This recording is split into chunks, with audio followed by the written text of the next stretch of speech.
Assalamualaikum warahmatullahi wabarakatuh. Kami dari kelompok 1 akan mepresentasikan hasil diskusi mengenai terapi non-farmakologi stres.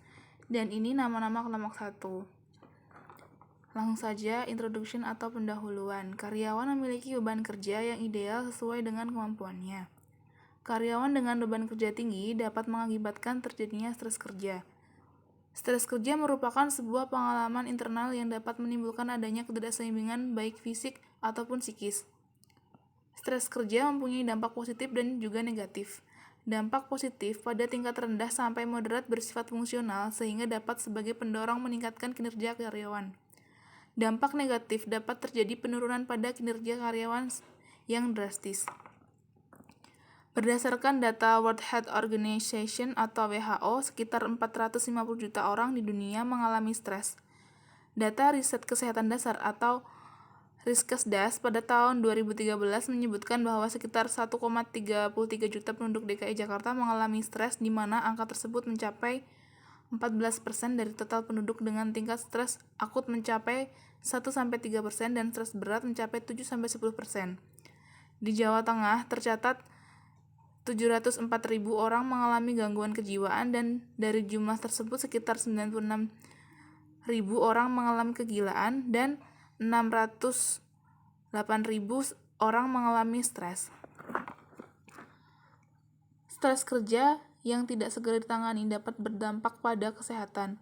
Stres kerja mempunyai dampak seperti dampak fisiologi seperti sakit kepala, kram otot, dan pusing.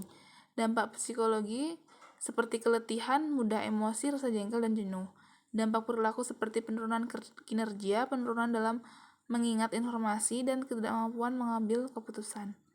Selain itu, stres kerja juga berdampak pada kejenuhan kerja atau burnout, penurunan motivasi dan komitmen kerja karyawan, penurunan kinerja dan produktivitas, peningkatan frekuensi bolos, dan ketidakpuasan terhadap pekerjaannya. Baik, untuk metodenya, penelitian pada jurnal menggunakan jenis kuasi eksperimen dengan desain pre-test and post-test non-equivalent control group. Populasi pada jurnal penelitian ini seluruh karyawan Unrio berjumlah 373 orang. Pada kelompok 1 diberikan terapi kombinasi aromaterapi, cendana, dan meditasi yang dilakukan 3 kali dalam seminggu. Pada kelompok 2 diberikan terapi tertawa yang dilakukan 3 kali dalam seminggu, dan kelompok kontrol tidak diberikan terapi. Teknik sampling pada penelitian ini menggunakan quantitative sampling, mendapatkan sampel yang sesuai kriteria inklusi dan eksklusi sebanyak 52 orang dan dibagi dalam 3 kelompok. Untuk pengumpulan data penggunaan Kuesioner International Stress Management Assessment atau ISMA yang bertujuan untuk mengukur stres kerja pada karyawan. Analisa datanya menggunakan analisa data environment dan Biverot menggunakan uji t-test Parrot. Variabel bebas dalam penelitian ini yaitu terrain non-farmakologi dan variabel terkait yaitu stres kinerja. Untuk hasil, tabel 1, skor stres kerja pre-test dan post-test karyawan Unrio pada kelompok perlakuan dan kelompok kontrol. Pada tabel 1 menggunakan bahwa di kelompok perlakuan pre-test sebelum dilakukan kinerja kombinasi aromaterapi, cendana, dan meditasi, rata-rata skor tes kerja menunjukkan angka 10,58, sedangkan stres kerja post-test setelah dilakukan terapi menunjukkan 7,2. Pada kelompok 1 mengalami penurunan skor stres kinerja dengan selisih 3-3,37. Pada kelompok kontrol pre-test menunjukkan rata-rata 10,16 setelah diberikan terapi kombinasi post-test menunjukkan 9,05. Pada kelompok ini juga mengalami penurunan skor stres kerja dengan selisih -1,11. Kemudian untuk tabel 2, analisis perbedaan skor stres kerja kelompok perlakuan 1,2 dan kelompok kontrol sebelum dan sesudah pemberian terapi kombinasi aromaterapi, cendana, dan meditasi pada karyawan Unrio. Pada tabel 2 diketahui bahwa uji tes t-test Parrot dan di kelompok 1 dan 2 menunjukkan hasil nilai signifikan 0,002 normal, P kurang dari 0,05, yang berarti terjadi perbedaan rata-rata skor stres di kelompok perlakuan sebelum dan sesudah diberikan terapi. Pada kelompok kontrol mendapatkan hasil nilai signifikan P sama dengan 0,138, normal P kurang dari 0,05, yang berarti tidak ada perbedaan rata-rata skor stres, kerja, pretest, dan posttest di kelompok kontrol. Analisis. Berdasarkan tabel 2 dari hasil analisis uji Bivirot menggunakan t-test Virot menunjukkan bahwa secara statistik ada perbedaan nilai yang signifikan sebelum dan sesudah pemberian kombinasi aromaterapi, cendana, dan meditasi pada kelompok perlakuan dengan Vjul 0,02. Sejalan dengan penelitian sebelumnya yang dilakukan, hasil penelitian nilai Vjul 0,000 yang berarti terdapat pengaruh aromaterapi cendana terhadap skor stres. Hal ini diperkuat oleh hasil penelitian yang menyatakan bahwa terapi relaksasi meditasi efektif untuk menurunkan tingkat stres secara fisik. Dengan melakukan meditasi dapat mengurangi ketegangan otot, meningkatkan sirkulasi oksigen sehingga otot-otot cenderung mengendur dan menjadi rileks. Didukung oleh teori Kementerian Perdagangan Republik Indonesia tahun 2011-17 yang menjelaskan bahwa kandungan cendana terdiri dari 90% sultanol dan B-sultanol, santalil acetate dan santalenses. Metode pemberian aromaterapi cendana dan pada penelitian ini yaitu dengan metode dihirup atau inhalasi, di mana responden melakukan meditasi sambil menghirup aromaterapi cendana dengan dosis 2 tetes yang dilarutkan dalam 20 ml air. Didukung juga oleh teori 19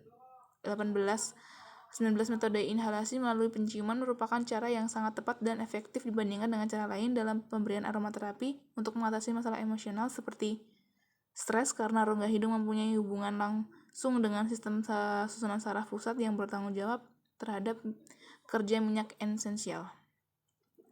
Aromaterapi cendana juga memiliki manfaat lain seperti menegakkan saraf sebagai antibakteri, anti jamur, dan antivirus, meningkatkan sel darah putih, mengatasi sulit tidur, mengurangi rasa marah, stres, kecemasan, depresi, menciptakan ketenangan hati, dan meningkatkan konsentrasi. Ketika aromaterapi cendana dihirup atau molekul santalol dan bisantalol, santalil acetate, dan santalensens akan menempel pada silia-silia, kemudian suatu pesan elektrokimia dan ditransmisikan melalui saluran olfaktori ke dalam sistem lipid. Hal ini akan merangsang memori dan respon emosional. Hipotalamus berperan sebagai relay dan regulator, memunculkan pesan-pesan yang harus disampaikan ke bagian lain otak yang mengontrol detak jantung, tekanan darah, pernafasan, memori, tingkat stres, dan keseimbangan hormonal. Pesan yang diterima kemudian diubah menjadi tindakan berupa pelepasan senyawa elektrokimia yang menyebabkan euforia, relaks, atau sedatif. Diskusi atau decision. Berdasarkan hasil dan penjelasan tersebut dapat disimpulkan bahwa terdapat perbedaan skor stres kerja karyawan sebelum dan sesudah diberikan terapi kombinasi aromaterapi cendana dan meditasi. Hal ini terjadi karena ketika melakukan kombinasi aromaterapi cendana dan meditasi, kandungan santalol, asetil, dan asetat dan santalens akan menguap dan mempengaruhi kerja sistem lipid yang berhubungan langsung dengan respon emosional.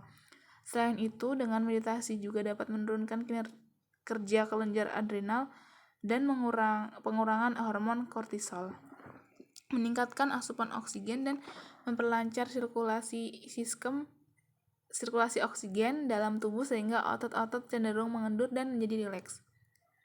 Untuk kesimpulan, kita harus meminimalisir dampak negatif dari stres di dalam agar tidak terjadi penurunan pada kinerja karyawan yang drastis. Salah satu penanganan stres non-farmakologis yaitu dengan cara relaksasi seperti aromaterapi, terapi tertawa, dan meditasi.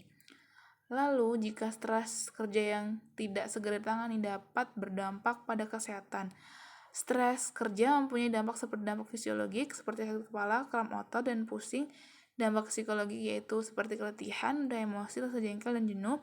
Dampak perilaku yaitu seperti penurunan kinerja, penurunan dalam mengingat informasi, dan ketidakmampuan mengambil keputusan. Kita sebagai tenaga kesehatan harus memberikan edukasi terhadap semua kalangan yang beresiko tinggi mengalami stres dalam pekerjaan. Baik, ini daftar pustakanya. Terima kasih. Sekian dari kelompok 1. Apabila ada kesalahan, kami mohon maaf. Wassalamualaikum warahmatullahi wabarakatuh.